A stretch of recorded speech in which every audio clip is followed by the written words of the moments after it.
नमस्कार। हमारा देश और पूरा विश्व आज कोविड-19 की चुनौती का सामना कर रहा है। कोविड-19 अभी खत्म नहीं हुआ है।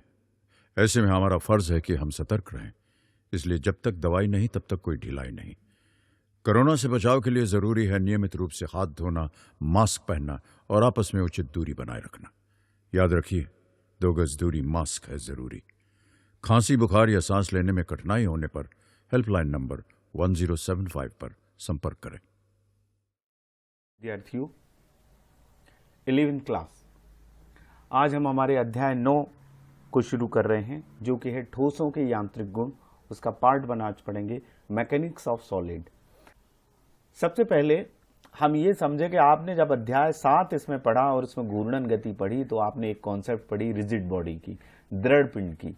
उसमें हमने ये पढ़ा कि दृढ़ पिंड ऐसा कठोर ठोस पदार्थ है जिसकी निश्चित आकृति होती है, उसका आकार होता है, उसके बीच के अणुओं की दूरी नहीं बदलती। वो एक कॉन्सेप्ट थी, लेकिन हम जानते हैं वास्तव में वो एक आदर्श व्यवस्था थी।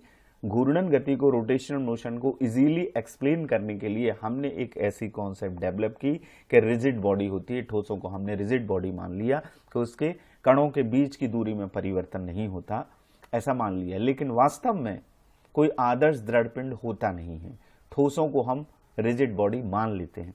हम जानते हैं कि ठोसों को खींचा भी जा सकता है, उनको कंप्रेस भी किया जा सकता है, उनको मोड़ा भी जा सकता है, बंकित भी किया जा सकता है। इसका मतलब है ठोस पूर्ण रूप से रिजिड नहीं होते, दृढ़ नहीं होते। किसी वस्तु की आकार या आकृति बदलने के लिए हमें एक बल लगाना पड़ता है। जैसे कि आप स्प्रिंग को देख रहे हैं, स्प्रिंग को यदि आप कंप्रेस करेंगे, दबाएंगे तो उसका आकार छोटा हो जाएगा और खींच देंगे तो उसका आकार बड़ा हो जाएगा। तो इसको कहते हैं डिफॉर्मेशन। जब हम आकार को, आकृति को, लंबाई में परिवर्तन करते हैं तो उसके लिए एक फोर्स लगाते हैं। इस बल का नाम होता है विरूपक बल। ये डिफॉर्मेशन है और ये डिफॉर्मेशन फोर्स होता है, विरूपक बल होता है। तो रूप बदलने वाला जो बल है उसको कहते हैं विरूपक बल। इस चैप्टर में आप इसको पढ़ेंगे, बार बार ये आएगा। अब हम समझते हैं कि इलास्टिसिटी या प्रत्यास्थता होती क्या है। देखिए, आपने रबर बैंड को देखा। रबर बैंड को यदि आप खींचेंगे तो इसकी लंबाई बढ़ जाएगी और आप इस फोर्स को हटा देंगे तो यह वापस में अपनी अवस्था में आ जाएगी। स्प्रिंग को आप दबाएंगे, कंप्रेस करेंगे। दबाना यानी संपीड़न, हिंदी में शब्द फिजिक्स में क्या है, संपीड़न, कंप्रेस करना। और ये एलोंगेटेड है, लंबाई को बढ़ाना, एलोंगेटेड करना। तो हमने रबर बैंड पे फोर्स लगाया, उसकी लेंथ बढ़ गई, लेकिन फोर्स हटा देंगे तो ये वापस अपनी अवस्था में आ जाएगी। लेकिन इसकी एक लिमिट है। एक लिमिट तक आप उसमें, एक निश्चित सीमा तक यदि किसी वस्तु पर बल लगाते हैं तो उसकी लंबाई बढ़ जाती है। प्रत्येक वस्तु विरूपक बल द्वारा होने वाले परिवर्तन का विरोध करती है। यदि वस्तु पर विरूपक बल एक निश्चित सीमा में लगाया जा रहा है तो बल हटा लेने पर वो अपनी पूर्वावस्था में आ जाती है। जैसा कि हमने इस रबर बैंड का उदाहरण देखा, बल हटा लेने पर वो अपनी पूर्वावस्था में आ जाएगी। यही गुण, यही प्रॉपर्टी कहलाती है प्रत्यास्थता। कायदे से अब हम इसकी डेफिनेशन को लिख लेते हैं। डेफिनेशन आप अपनी कॉपी में नोट कर लीजिए। क्या है प्रत्यास्थता की परिभाषा? किसी वस्तु का वह गुण जिसके कारण वस्तु उस पर लगाए गए बाह्य बल, जिसको कि हम क्या कहते हैं, विरूपक बल कहते हैं, से उत्पन्न किसी भी प्रकार के परिवर्तन, लंबाई में परिवर्तन हो सकता है, आयतन में परिवर्तन हो सकता है, आकार में परिवर्तन हो सकता है, किसी भी प्रकार के परिवर्तन का विरोध करती है। और जैसे ही बल हटा लिया जाता है वह अपनी पूर्वावस्था में आ जाती है। इस गुण को हम कहते हैं प्रत्यास्थता। ठीक है। अब विरूपक बल का जो परिमाण है उसके आधार पर वस्तुओं को वर्गीकृत किया गया है। उसका वर्गीकरण 3 प्रकार का है। तो पहली वस्तुएं कहलाती हैं प्रत्यास्थ वस्तुएं। प्रत्यास्थता को हमने समझ लिया। तो प्रत्यास्थ वस्तुएं कौन कौन सी होती हैं? वे वस्तुएं जिन पर विरूपक बल लगाने पर उनकी लंबाई में, उनके आयतन में या उनकी आकृति में परिवर्तन हो जाता है, किंतु बल हटा लेने पर वे अपनी पूर्वावस्था में आ जाती हैं। वो कैसी वस्तुएं कहलाएंगी? प्रत्यास्था, यानी वे वस्तुएं जिनमें प्रत्यास्थता का गुण होता है, इलास्टिसिटी की प्रॉपर्टी होती है, वो कहलाती हैं प्रत्यास्थ वस्तुएं। एक निश्चित सीमा तक कोई भी वस्तु पूर्णतः प्रत्यास्थ नहीं है। क्वार्ट्ज को लगभग एक पूर्ण प्रत्यास्थ वस्तु माना जाता है। तो एक निश्चित सीमा तक लोहे की स्प्रिंग को आप खींचेंगे उसकी लंबाई बढ़ जाएगी, बल हटा लेंगे वो वापस वैसी की वैसी हो जाएगी। लोहा, सोना, चांदी, तांबा, इस्पात और क्वार्ट्ज ये वस्तुएं प्रत्यास्थ वस्तुएं हैं, उनके उदाहरण हैं, इसको आप नोट कर लीजिएगा। दूसरी वस्तुएं कहलाती हैं सुघट्य या प्लास्टिक वस्तुएं। वे वस्तुएं जिन पर विरूपक बल लगाने पर उनकी लंबाई में, आयतन में या आकृति में परिवर्तन हो जाता है, किंतु बल हटा लेने पर वो अपनी पूर्वावस्था में आ जाती, पूर्वावस्था में नहीं आती हैं। यहां क्या होगा? नहीं आती हैं, पूर्वावस्था में वापस नहीं आती। सुघट्य वस्तुएं कहलाती हैं, जैसे साबुन है, गीली मिट्टी है, गुथा हुआ आटा है, मोम है। गीली मिट्टी यदि हो उस पर यदि आप बल लगाएंगे तो उसका आकार बदल जाएगा, लेकिन आप हटा लेंगे बल को तो वो वापस से वैसी की वैसी नहीं होगी। गुथा आटा होता है, उसका शेप आप चेंज कर दें तो फिर वापस से नहीं आएगा बल हटाने पर। ऐसी वस्तुएं प्लास्टिक वस्तुएं कहलाती हैं। प्लास्टिसीन एक पदार्थ होता है, वो प्लास्टिक वस्तु है। जो घरों में मकान बनता है तो पुट्टी कराई जाती है, वो प्लास्टिक है, उसमें सुघट्यता का गुण है। मोम है, ये सारी वस्तुएं क्या कहलाती हैं? प्लास्टिक वस्तुएं। ये गुण प्लास्टिसिटी कहलाता है, सुघट्यता कहलाता है। तीसरा वर्गीकरण है, तीसरा प्रकार है भंगुर वस्तुएं। जैसे चाक को आपने देखा होगा, उसको आप बल लगाएं तो वो बिखर जाएगी, उसके अणु बिखर जाते हैं। वे वस्तुएं जिन पर विरूपक बल लगाने पर वे टूट जाती हैं, उनको कहते हैं ब्रिटल बॉडीज, भंगुर वस्तुएं। जैसे कांच, कांच पर बल लगाएंगे कांच बिखर जाएगा, टूट जाएगा।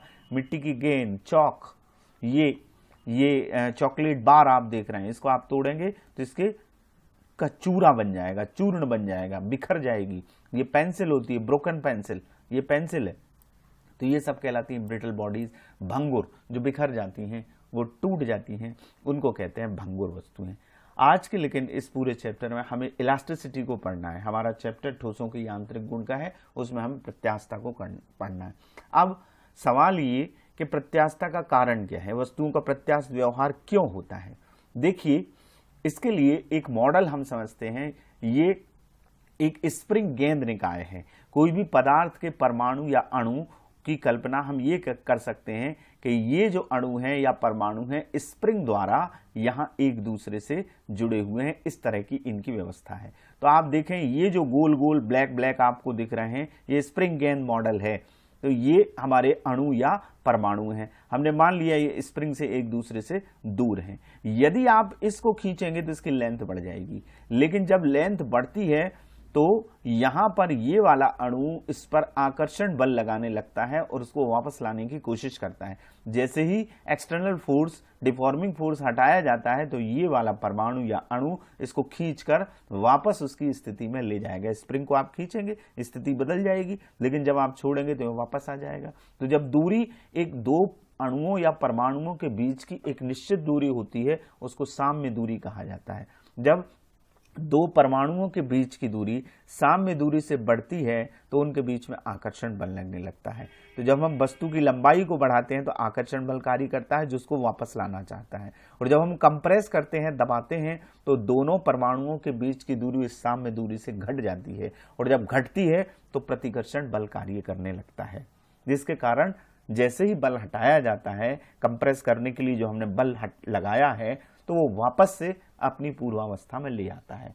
इसका मतलब ये है, किसी भी ठोस में परमाणु या अणु अपने पास वाले अणु या परमाणु से अंतरा पारमाणविक या अंतरा आणविक इंटरमॉलिक्यूलर फोर्स बलों के द्वारा बंधे होते हैं और एक स्थिर साम्यावस्था में रहते हैं। ठोस की संतुलन अवस्था में परमाणुओं के बीच की दूरी को, जो मैं बात कर रहा था, उसको साम्य दूरी कहते हैं। जब वस्तु को दबाया जाता है तो अणुओं के बीच की दूरी साम्य दूरी से कम हो जाती है। यदि हम दबाएंगे तो इन दोनों अणुओं के बीच की दूरी साम्य दूरी से कम हो जाएगी। तो साम्य दूरी से जब कम होती है तो उनके बीच में कौन सा बल लगता है? प्रतिकर्षण बल लगता है। तो जब बल हटा लेते हैं तो ये प्रतिकर्षण बल के कारण पूर्वावस्था में आ जाती हैं। और जब वस्तु को खींचा जाता है तो उनके अणुओं के बीच की साम्य दूरी से क्या हो जाती है? अधिक हो जाती है। तो अणुओं के बीच में आकर्षण बल कार्य करने लगता है, जो बल हटा लेने पर वस्तु को अपनी पुरानी अवस्था में ले आता है। यही प्रत्यास्थता का कारण है। अब हम बात करते हैं प्रतिबल की। दो चीजें हमको इसमें पढ़ना है, प्रतिबल और विकृति, स्ट्रेस और स्ट्रेन। सबसे पहले हम प्रतिबल को समझ लें। देखिए, यदि एक ये कोई तार है, इस तार पे हमने इसको एक दृढ़ आधार से लटकाया गया है, इस पे हमने एक्सटर्नल फोर्स विरूपक बल बाह्य बल F लगाया। तो जब वस्तु पर बाह्य बल F लगाया जाता है तो इसके अंदर एक आंतरिक प्रतिक्रिया बल कार्य करने लगता है जो इसके अणुओं को वापस से लाना चाहता है उसी अवस्था में। इस आंतरिक प्रतिक्रिया बल को हम कहते हैं रिस्टोरिंग फोर्स। रिस्टोर करने का प्रयास करना, रिस्टोर करना यानी पुरानी स्थिति में वापस लाना, इसलिए इसको रेस्टोरिंग फोर्स कहते हैं, प्रत्यानयन बल कहते हैं। ये बल इसे वापस लाना चाहता है। ठीक है, तो किसी भी वस्तु पर विरूपक बल लगाने पर जो विपरीत बाह्य बल की विपरीत दिशा में जो बल हुआ उसको क्या कहते हैं? प्रत्यानयन बल। ठीक है, अब प्रतिबल क्या होता है? किसी भी वस्तु के अनुप्रस्थ काट के एकांक क्षेत्रफल पर कार्य करने वाले इस प्रत्यानयन बल को, ये बाह्य बल है, इसके ये बराबर होगा और विपरीत होगा, तो इस प्रत्यानयन बल बटे क्षेत्रफल को कहते हैं प्रतिबल। परिभाषा क्या हुई? किसी वस्तु के अनुप्रस्थ काट के एकांक क्षेत्रफल पर कार्य करने वाले प्रत्यानयन बल को क्या कहते हैं? हम प्रतिबल कहते हैं। तो ये प्रतिबल की डेफिनेशन आप नोट करें। अब हम इसका फार्मूला निकाल लेते हैं। मान लीजिए किसी वस्तु के अनुप्रस्थ काट का क्षेत्रफल कैपिटल A है और उस पर कार्य करने वाला बाहरी बल क्या है? F है। तो मैंने जैसे कि बताया, यदि बाहरी बल F है तो रिस्टोरिंग फोर्स भी क्या होगा? F होगा, अपोजिट डायरेक्शन में होगा, बराबर होगा। तो प्रत्यानयन बल भी हमारा क्या हो जाएगा? F हो जाएगा।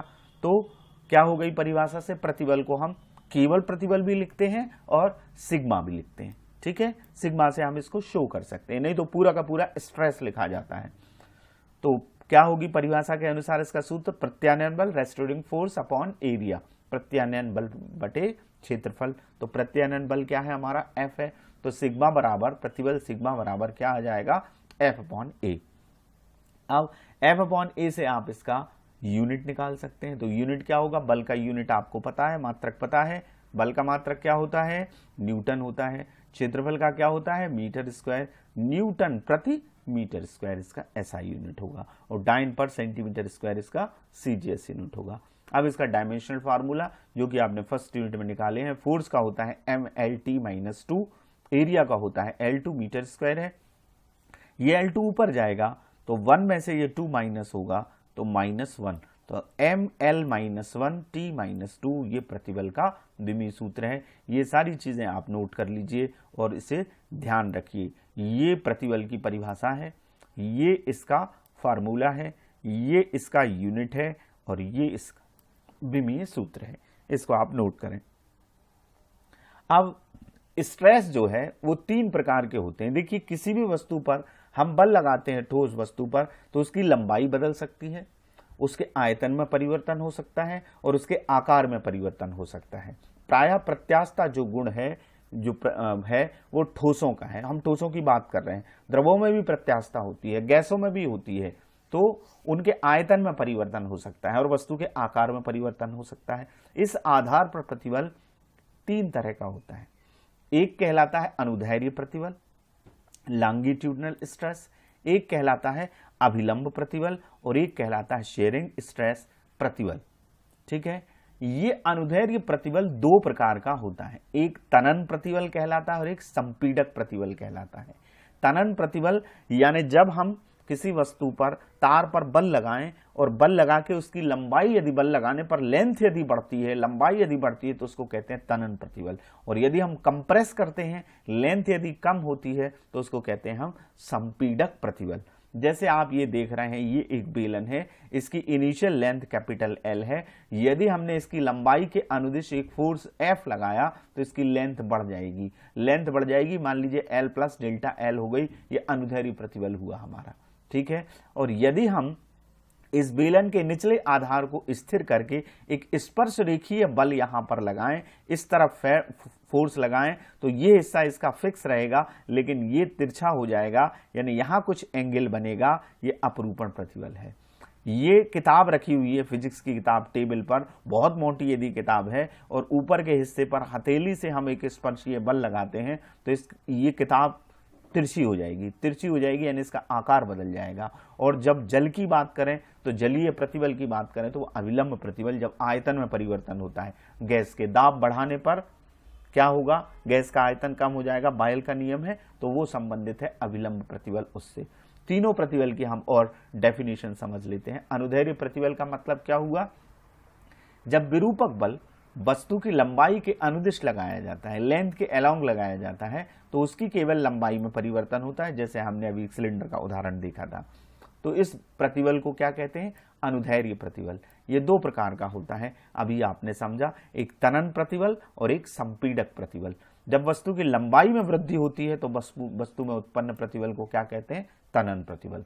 और संपीडक कंप्रेसिव, जब विरूपक बल द्वारा वस्तु की लंबाई में कमी होती है, जब हम उसको दबाते हैं तो प्रतिबल को क्या कहते हैं, संपीडक प्रतिबल। ये तनन प्रतिबल है, हमने इसको खींचा और ये दबाया इस स्प्रिंग को, तो यहां जो काम करने वाला प्रतिबल है वो संपीडक प्रतिबल है। ये हमने लेंथ को बढ़ा के L प्लस डेल्टा L कर दिया, तो यहां खींचा है, उसको खींचा है, लंबाई को बढ़ाया और यहां लंबाई को घटाया है, तो ये संपीडक प्रतिबल है। दूसरा प्रकार अभिलंब प्रतिबल, जब विरूपक बल वस्तु के पृष्ठ के लंबवत लगाया जाता है तो इससे वस्तु के केवल आयतन में परिवर्तन होता है, तो इस प्रतिबल को हम क्या कहते हैं, अभिलंब प्रतिबल। जैसे एक सिलेंडर में गैस भरी हुई है और उसमें एक पिस्टन लगा हुआ है, जब हम पिस्टन को दबाएंगे तो गैस कम जगह घेरेगी, ठीक है, कम जगह घेरेगी, यानी इसका आयतन क्या हो जाएगा, गैस का आयतन कम हो जाएगा। मान लीजिए ये सिलेंडर है और यहाँ पर एक पिस्टन लगा हुआ है, इस पिस्टन को जब आप प्रेस करेंगे तो गैस कम जगह घेरेगी, ये जो पिस्टन है नीचे आ जाएगा, यहाँ आ जाएगा, कम घेरेगी, आयतन कम हो जाएगा, तो ये कहलाता अभिलंब प्रतिबल, जब पृष्ठ के लंबवत हम लगा रहे हैं। अपरूपण प्रतिबल, जब विरूपक बल वस्तु के पृष्ठ के स्पर्श रेखीय दिशा में लगाया जाता है, जिससे वस्तु की आकृति में परिवर्तन होता है, शेप उसका चेंज हो जाता है। जैसे ये किताब वाला उदाहरण है, शेप चेंज हो जाएगा, ये सिलेंडर वाला उदाहरण है, शेप चेंज हो जाएगा। इसका मापन इस एंगल से हम करते हैं विकृति का, जब विकृति आएगी तो अपरूपण प्रतिबल आकार में बदलने के लिए जो लगाया जा रहा है वो अपरूपण प्रतिबल है, शेयरिंग स्ट्रेस है। अब हम स्ट्रेन की बात करते हैं, विकृति की। देखिए, विरूपक बल के कारण किसी वस्तु के लंबाई में, उसके आकार में, उसके आयतन में परिवर्तन होता है, तो किसी भी वस्तु के एकांक विमा में जितना परिवर्तन होता है उसको कहते हैं विकृति। ये डायमेंशंस कहलाते हैं। लेंथ, और लेंथ के साथ आपका ब्रीथ, लंबाई और चौड़ाई बढ़े, क्षेत्रफल बढ़ सकता है, आयतन घट या बढ़ सकता है, तो ये सब डायमेंशन या विमा कहलाती है। तो इस एकांक विमा में होने वाले परिवर्तन को क्या कहते हैं, विकृति कहते हैं। विकृति का सूत्र क्या होगा, एप्सिलॉन से इसको शो करते हैं और जनरली विकृति भी लिख देते हैं। तो विकृति बराबर होगी विमा में परिवर्तन बटे प्रारंभिक विमा। अब ये लेंथ बढ़ रही है तो लेंथ यहाँ पर लेंथ में परिवर्तन, मान लीजिए स्मॉल एल हो रहा है, प्रारंभिक कैपिटल एल है, तो स्मॉल एल बटे कैपिटल एल आएगा, ठीक है। तो एल है ऊपर है और एल नीचे है, इसका मतलब है ये दो समान राशियों का अनुपात है, इसलिए इसका कोई यूनिट नहीं है, मात्रक नहीं है, और ये विमाहीन राशि है, डायमेंशन लेस है। ऊपर भी वही राशि आएगी लेंथ, नीचे भी लेंथ आएगी, एल के ऊपर 0 आ जाएगा, m0, l0, t0, तो ये डायमेंशन लेस क्वांटिटी है, ठीक है। जिस तरह से प्रतिबल 3 प्रकार का होता है उस तरह से विकृति भी 3 प्रकार की होती है। लॉन्गिट्यूडनल स्ट्रेन, किसी वस्तु की अनुदैर्ध्य विकृति, लंबाई में परिवर्तन, हमने अभी परिभाषा में सूत्र क्या पढ़ा, ऊपर क्या आता है, विमा में परिवर्तन, नीचे क्या आती है, प्रारंभिक विमा। तो वस्तु की लंबाई में परिवर्तन और प्रारंभिक लंबाई का जो रेशो होता है, अनुपात होता है, उसको कहते हैं अनुदैर्ध्य विकृति। तो ऊपर आएगा लंबाई में परिवर्तन, नीचे आएगी प्रारंभिक लंबाई। हमने यदि मान लिया कि किसी तार की या किसी वस्तु की प्रारंभिक लंबाई कैपिटल एल है और बल विरूपक बल लगाने पर उसकी लंबाई में परिवर्तन कंप्रेस भी हो सकता है और एलोंगेटेड भी हो सकता है, बढ़ भी सकता है, डेल्टा एल है, तो अनुदैर्ध्य विकृति क्या आएगी, डेल्टा एल अपॉन एल। ये हो गया लंबाई में परिवर्तन, ये हो गई प्रारंभिक लंबाई। अब विकृति 3 तरह की होती है, तो अनुदैर्ध्य हो गया, दूसरा आयतन विकृति। ये किस तरह से आएगी, वही कि भाई ऊपर हम क्या लिखेंगे, आयतन में परिवर्तन, नीचे क्या लिखेंगे, प्रारंभिक आयतन, और ये क्या कहलाता है, अनुपात बटे में जब संख्या को लिखते हैं। तो आयतन विकृति का मतलब क्या हुआ, आयतन में परिवर्तन बटे प्रारंभिक आयतन, इन दोनों के अनुपात को आयतन विकृति कहते हैं। यदि प्रारंभिक आयतन, ये लंबाई की जगह क्या है, आयतन, वस्तु का प्रारंभिक आयतन क्या है, v है, इसको आप क्या पढ़ेंगे, आयतन है ये, डेल्टा नहीं है। परिवर्तन के लिए हम डेल्टा लगाते हैं, तो वस्तु का प्रारंभिक आयतन क्या है, v है, और आयतन में परिवर्तन डेल्टा v है। तो आयतन विकृति क्या होगी, आयतन में परिवर्तन डेल्टा v बटे प्रारंभिक आयतन डेल्टा v अपॉन v। तीसरी विकृति हमारी अपरूपण विकृति, जिसको हमने अभी पढ़ा, उसको मैंने बताया, अपरूपण प्रतिबल को पढ़ाया था कि इस एंगल से इसको हम मेजर करेंगे। जब किसी वस्तु पर स्पर्शी बल इस प्रकार लगाया जाए कि उसका आयतन स्थिर रहे किंतु उसकी आकृति बदल जाए, तो उत्पन्न विकृति को हम क्या कहते हैं, अपरूपण विकृति, शेयरिंग स्ट्रेन कहते हैं। इसे किसी वस्तु की सतहों के बीच के कोणीय विस्थापन से मापा जाता है। जैसे कि मैं बात कर रहा था अपरूपण विकृति में, मान लीजिए ये एक सिलेंडर है, इसकी लेंथ क्या है, L है। यदि हम इसको यहां से ऊपर से बल लगाते हैं तो इसकी आकृति इस तरह से बदल जाएगी। तो यहां डिस्प्लेसमेंट होगा, यहां जितना कोणीय विस्थापन होता है उससे इसको मेजर करते हैं। तो ये एक त्रिभुज बन गया, कोण बराबर चाप बटे त्रिज्या से इसको निकाल लेंगे। यदि किसी बेलन के सिरों पर स्पर्शी बल F लगाने पर बेलन के सम्मुख फलकों के बीच में सापेक्षिक विस्थापन क्या है, डेल्टा x है। ये विस्थापन हुआ, पहले बेलन ऐसा था, अब ये तिरछा हो गया, यानी इसमें सापेक्ष विस्थापन क्या हुआ, डेल्टा x, और बेलन की लेंथ क्या है, कैपिटल L है। तो अपरूपण विकृति थीटा इस कोण से नापी जाएगी। ये कोण बहुत छोटा है, तो हम इसकी टेंजेंट ले लेंगे या कोण बराबर चाप बटे त्रिज्या से निकालेंगे। तो थीटा की वैल्यू क्या हो जाएगी, tan थीटा। लंब बटे आधार, कोण के सामने की भुजा क्या हो गई, लंब हो गई, ये हमारा थीटा हो गया। तो कोण के सामने की भुजा लंब क्या हो गया, डेल्टा x, और आधार क्या हो गया हमारा ये L, ये जो लेंथ है वो, तो डेल्टा x अपॉन L। ये अपरूपण विकृति का फार्मूला है, थीटा इक्वल्स टू या tan theta equals to delta x upon L। कुल मिला के दो समानांतर सतहों के बीच में जितना कोणीय विस्थापन होता है उसको हम कहते हैं अपरूपण विकृति। अब हम एक बहुत इंपॉर्टेंट क्वेश्चन की बात करते हैं, हुक का नियम, रॉबर्ट हुक। रॉबर्ट हुक ने प्रत्यास्था संबंधी बहुत सारे प्रयोग किए। विभिन्न तारों पर उपकरण के ऊपर अलग अलग तरह के लोड रख के उन्होंने प्रत्यास्था का अध्ययन किया, विस्तार का अध्ययन किया कि तार में कितना विस्तार हो रहा है। तो उसके आधार पर एक नियम हुक ने दिया, रॉबर्ट हुक ने। वो ओरिजिनल नियम क्या है, जरा उसका स्टेटमेंट हम पढ़ लेते हैं, समझ लेते हैं। किसी भी तार में होने वाला विस्तार उस तार पर लगाए गए भार या लोड के अनुक्रमानुपाती होता है। किसी भी तार पर अलग अलग लोड रख के उसके विस्तार को, उसके एक्सटेंशन को देखा जाए तो वो जो एक्सटेंशन है वो लगाए गए लोड या उस पर लटकाए गए भार के अनुक्रमानुपाती होता है। ये ओरिजिनल नियम रॉबर्ट हुक ने अपने प्रयोगों के आधार पर दिया था। बाद में रॉबर्ट हुक के इस नियम को संशोधित किया गया और अब हुक का नियम जो है वो क्या है, हमने बहुत सारे पदों को विकसित कर लिया साइंस में, प्रतिबल और विकृति को बाद में। तो अब इसका हुक का नियम का संशोधित रूप, जो कि अब हुक के नियम के नाम से जाना जाता है, वो ये है प्रत्यास्था की सीमा में।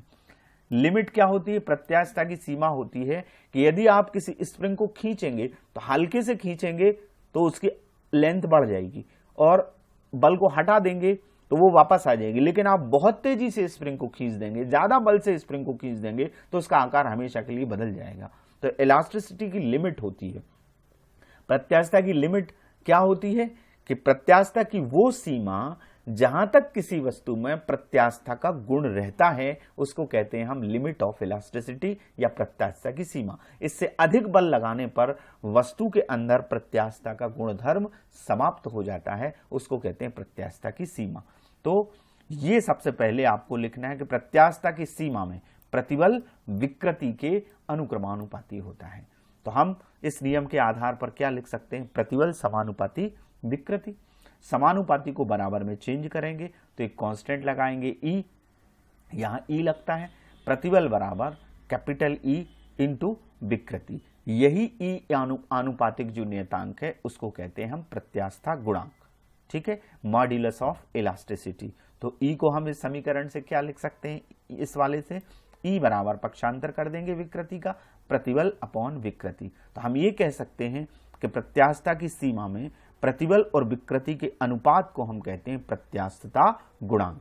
ये प्रत्यास्थता गुणांक की परिभाषा भी हो गई। अब आप इस डेफिनेशन को नोट कर लीजिए। प्रत्यास्थता की सीमा में प्रतिबल और विकृति के अनुपात को हम क्या कहते हैं? प्रत्यास्थता गुणांक। ई बराबर हमारा फार्मूला क्या होगा? प्रतिबल बटे विकृति। मात्रक निकाल सकते हैं, विकृति का कोई मात्रक होता नहीं है, तो जो प्रतिबल का मात्रक है वही प्रत्यास्थता गुणांक का मात्रक है। तो SI यूनिट क्या होगा? न्यूटन पर मीटर स्क्वायर। विमीय सूत्र भी वही होगा जो प्रतिबल का है, क्योंकि विकृति विमाहीन राशि है। तो प्रतिबल का विमीय सूत्र अभी हमने निकालना सीख लिया है, m l के ऊपर -1 t -2। यही विमीय सूत्र प्रत्यास्थता गुणांक का है।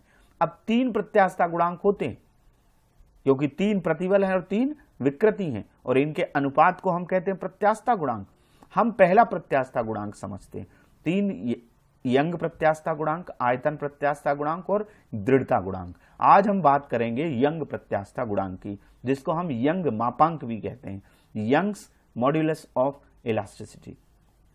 प्रत्यास्थता की सीमा में जो पहला वाला प्रतिबल हमने पढ़ा वो अनुदैर्ध्य प्रतिबल था। अनुदैर्ध्य प्रतिबल और अनुदैर्ध्य विकृति के अनुपात को यंग प्रत्यास्थता गुणांक या यंग मापांक कहते हैं, और इसको y से हम शो करते हैं। तो y का समीकरण हमारा क्या हो जाएगा? अनुदैर्ध्य प्रतिबल बटे अनुदैर्ध्य विकृति। अब इसको हम समझ लेते हैं। मान लीजिए ये एक तार है, इसकी इनिशियल लेंथ कैपिटल L है, इस पर एक लोड F लगाया गया, तो इसकी लंबाई बढ़ के L प्लस डेल्टा L हो गई। ठीक है, F बल हमने लगाया तो प्रत्यानयन बल F ऊपर की तरफ कार्य करने लगा और इसको वापस लाने का प्रयास करने लगा, लेकिन लेंथ इसकी बढ़ के हो गई L प्लस डेल्टा L। ठीक है, तो अनुदैर्ध्य प्रतिबल क्या होता है? प्रत्यानयन बल बटे क्षेत्रफल F/A। अनुदैर्ध्य विकृति क्या होगी? लंबाई में परिवर्तन बटे प्रारंभिक लंबाई। तो लंबाई में परिवर्तन कितना हुआ? Delta L। इसमें से इसको घटा दीजिए, डेल्टा L लेंथ बढ़ गई। तो यंग प्रत्यास्थता गुणांक क्या होगा? अनुदैर्ध्य प्रतिबल बटे अनुदैर्ध्य विकृति, इसके बटे इसको कर देंगे तो F/A अपॉन डेल्टा L/L। इसको जब आप ऊपर ले जाएंगे तो पलट जाएगी नीचे वाली संख्या, तो ये हो जाएगा FL/A डेल्टा L। ये L अपॉन डेल्टा L हो गया, तो FL/A डेल्टा L। ये आ गया हमारा यंग प्रत्यास्थता गुणांक का फार्मूला। इसका एक और तरीका है, आप जानते हैं कि भार को F को हम mg लिखते हैं। द्रव्यमान और गुरुत्वीय त्वरण का गुणनफल भार को बनाता है, तो नीचे की तरफ बल लग रहा है तो ये भार होगा mg, और एरिया ऑफ क्रॉस सेक्शन अनप्रस्थ काट का क्षेत्रफल क्या होगा? पाई r स्क्वायर, यदि इस तार की रेडियस क्या है? स्मॉल r है। तो ये समीकरण इस तरह से भी लिखा जा सकता है। f का मान क्या रख देंगे हम? mg, और a का मान क्या रख देंगे? Pi r square. तो हमारा फार्मूला हो जाएगा y equals to mgl pi r square. ये दोनों यंग प्रत्यास्थता गुणांक या यंग मापांक के सूत्र हैं। तो इस तरह से आज हमने प्रत्यास्थता के एलिमेंट्री वीडियो लेक्चर को समझा। तो इसके कुछ अभ्यास के प्रश्न आपको करना है। पहला प्रश्न है, प्रत्यास्थता क्या है, इसका क्या कारण है?